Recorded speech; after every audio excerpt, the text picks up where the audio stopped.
him and crossed the hill, raising a hand in greeting. "Greetings! Fine morning!" Tyrrell always had a way with irony, John thought as the spatter of rain grazed his cheek. Perhaps his friend was right. Being out in the open, no matter the weather, made for a better beginning to the day than performing household tasks at the whim of a woman.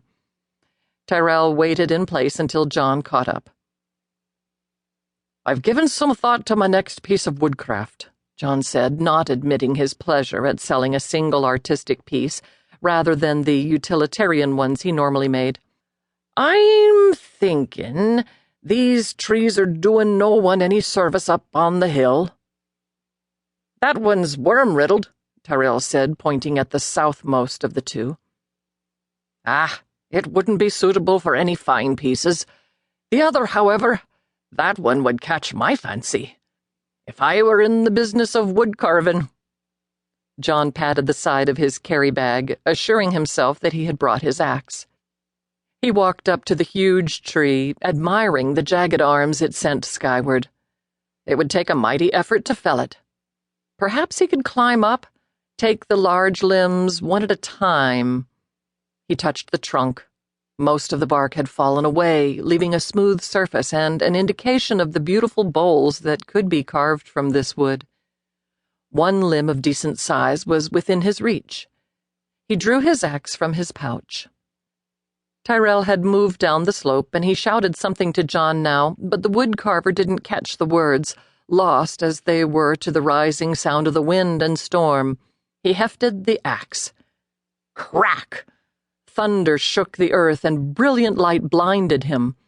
He felt his feet leave the ground. "By the gods, man, wake up!" John's eyes flickered open. A familiar face hovered over him, a rough hand slapping at his cheek. "Carver, wake up!" The rough hands pushed John's hair away from his eyes. "The rain's coming. We have to get out of here. Can you stand?" John reached for his friend's shoulder, thinking to pull himself up, but his arm refused to rise. He willed it to move. His fingers tingled as if he'd fallen asleep with one arm pinned beneath his body. Tyrrell took him by the forearm, tugging at him, but John barely felt the contact. His legs felt similarly unconnected from his wish to make them move. "Can't you move, John?" Tyrrell's face had a look of alarm. "Come on, man. Try again." What happened?" John looked around but could not see beyond the bulk of his friend kneeling beside him. "Lightning! It struck the tree and flung you down the slope. I feared you were dead." John stretched his fingers. This time they responded, tingling painfully. "Nay, I'm not dead," he said, trying to put a chuckle into it. Heavy raindrops struck his face and he rolled to his side. Feeling rushed back into his arms and legs, jabs of pain that made him grimace and catch his breath. When it subsided, he rolled to his hands and knees, wondering if his limbs could take his weight, frightened that he might have been rendered a cripple. Tyrrell placed an arm on John's shoulders, bracing him as he hung his head. Finally, like a dog, he shook himself and then sat back on his haunches. With numb fingertips, he brushed the hair away from his face. One hand came away bloody. "Oh, you got yourself a nasty splinter there," Tyrrell said, plucking a shard of wood from John's temple with the delicacy incongruous with the size of his thick, calloused fingers. "There. It's out. You'll want Maggie to tend that when you get home." Maggie. John wondered at the reception he would receive. "How long have I been here?" "A few minutes.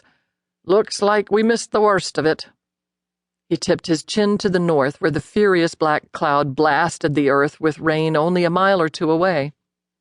John shook his arms once more, started to rise, reached for the support of his friend's shoulder. One at a time, he stretched each leg before requiring it to take his weight. "I was about to take my axe to the—" He looked toward the hilltop. The magnificent old tree with the snaggled arms was gone. A smoldering stump marked its location, and pieces lay about. From